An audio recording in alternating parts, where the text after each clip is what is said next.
1 year ago, I built this robot, Cinnamon Roll, a 1-pound combat robot.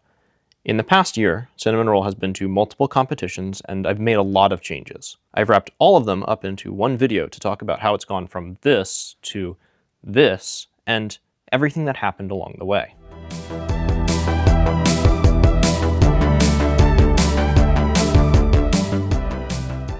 This was my first version of Cinnamon Roll. It only went to one event where it had a 1-2 record, handing out one pretty good hit, but having some pretty rough losses. I already made a video about this event, so I'll just do a quick recap. There were two pretty big issues that I found at this event. The first was the shufflers, which I found to be pretty slow, especially when fighting other good drivers. The bigger issue, though, was that the weapon jammed and fell off too easily, and didn't really seem to have a lot of power. In part, this was because I decided to make the blade out of a flexible TPU, which I did because I really just didn't know any better at the time. Also, compared to later revisions I'll talk about, this one looks a little rough around the edges. This was because I initially wanted to make it a full-body drum robot, but I abandoned the idea when I realized how hard it would be to make it meet the weight limit. For example, these round sections here were designed to have a bearing on them, but I just never got around to changing it. For the next version here, I made some pretty major changes. The first and most obvious is that it's a lot smoother and better looking overall. I'm pretty happy with how this part ended up. I didn't end up changing any part of the shufflers on this version because I still had a lot of these drive motors left over, and I wanted to use them up before moving on. I did do a pretty major change to the weapon system though. The first thing that I did was ditch the big bearing on the weapon to save some weight. I decided that I probably could use a little more motor power too, so I switched from these random parts bin motors I had been using to a dedicated hub motor. Finally, I changed the blade to be made from PLA Plus instead of the TPU so that the screws wouldn't pull out. One last thing that I did that I think looks cool and more people should do is add these mesh vents on the top of the robot. In theory, these block debris from entering while still preventing overheating, but they're honestly just decorative and add a nice visual touch. I'll make a short video soon describing how to make vents like these. This version of Cinnamon Roll fought at 2 events. At its first event, it went 2-2, which was a slight improvement over the last event. Here are some quick highlights from Cinnamon Roll for each of those fights.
Overall, this was an improvement, putting up a better fight than last time.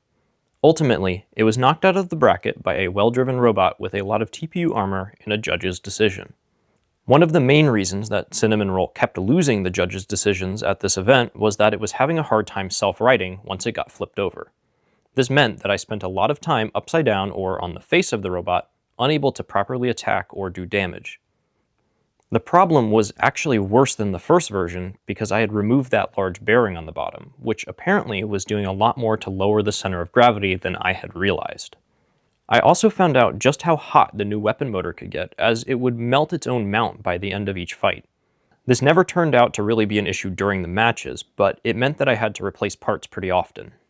Before my next event, I tried to make one small upgrade to the shufflers. I wanted to make it a little faster, so I tried what's called a stage delete by removing one set of gears from the gearbox. In theory, changing the gear ratio should increase the output speed while lowering the torque. Interestingly though, this turned out to do almost nothing. The loss of torque caused was enough to counteract most of the increase in speed, meaning that I really didn't end up going any faster. In addition, this caused the motors to get a lot hotter, so I ended up deciding just to put the gears back in. This next competition was a smaller private event at a college with only 9 robots. Here, Cinnamon Roll took second place with a 3-1 record, but one of the wins was a forfeit against another robot I was running, and the loss was also a forfeit, so I really only got 2 fights. Here are some quick highlights. Run away. Oh, right. Big hit.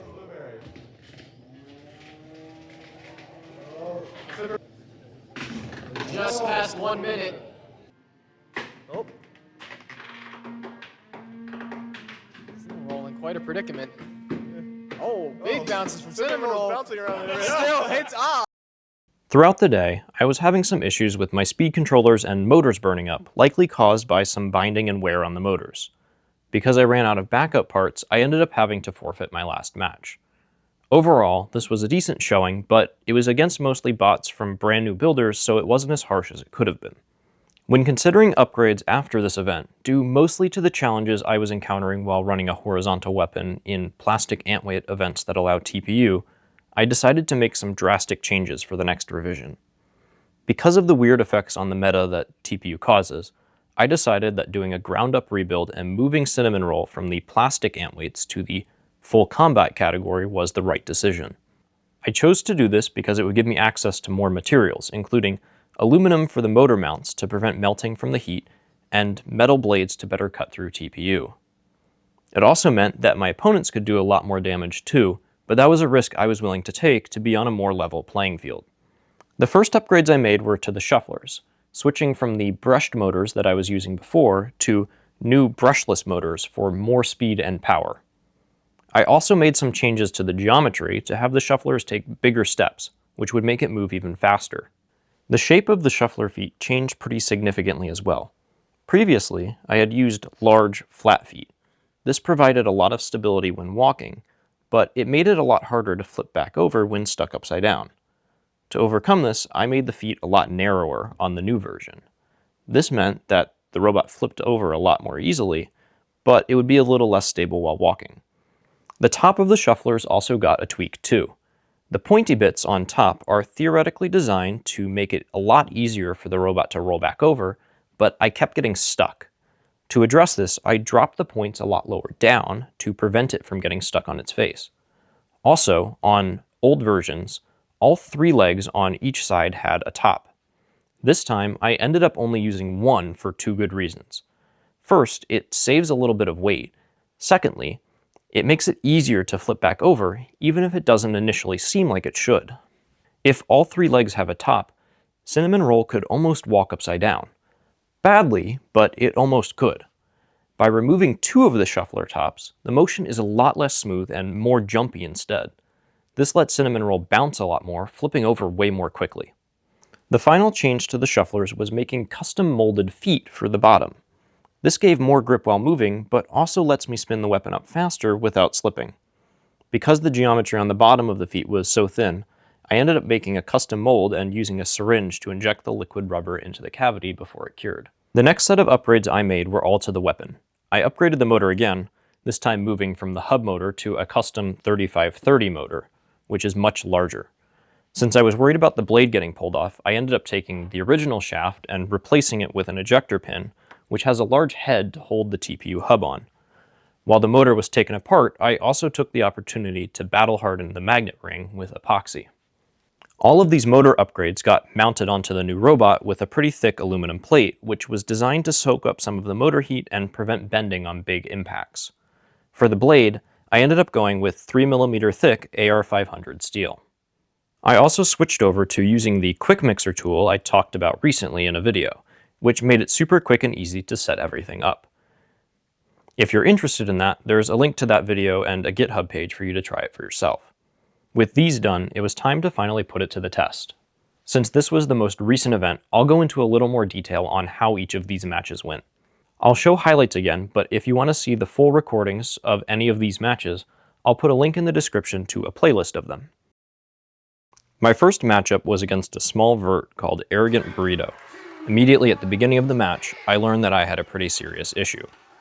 No matter what I tried, I couldn't move Cinnamon Roll and spin the blade up at the same time. Additionally, even spinning up in place didn't seem to be super reliable. This was something I didn't know about ahead of time because my test box is pretty small, meaning that I couldn't really move around enough to figure this out while testing.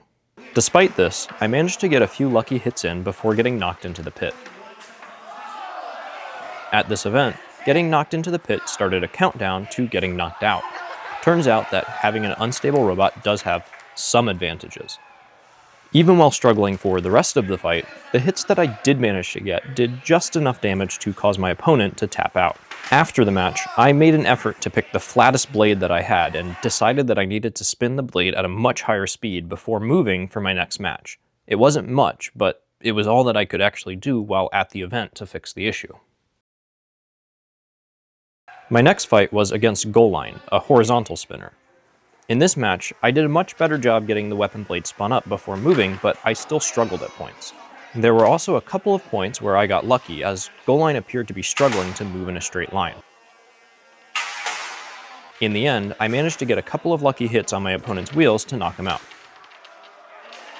Looking at the damage after the fight, it turned out that I also got super close to Goal Line's battery, which could have been a fire with a few more millimeters. The next fight was against an overhead saw robot called Doomslug. I was particularly worried about this fight because I only have a very thin carbon fiber top plate protecting my electronics, and this type of robot is designed to cut right through that like butter. The saw turned out to not be as big an issue as I predicted. In most situations, Cinnamon Roll was able to either bounce or twist away from the saw, meaning that I only got a few cut marks, with none going very deep. The bigger issue turned out to be, once again, not being able to spin up my weapon fast enough. Without a weapon, my opponent's smothering driving style meant that I couldn't do much, which was frustrating.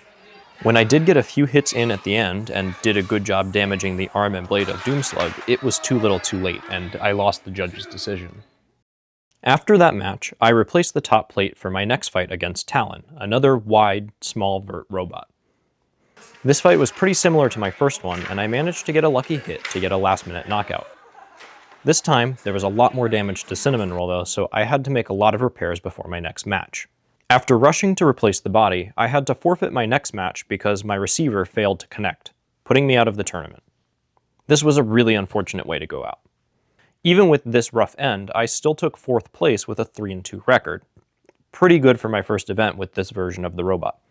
It gave me a lot of things to work on, which is good too. Right now, I'm planning to replace my receiver with a more reliable one, change the shape of the feet, and raise the blade a couple of millimeters up.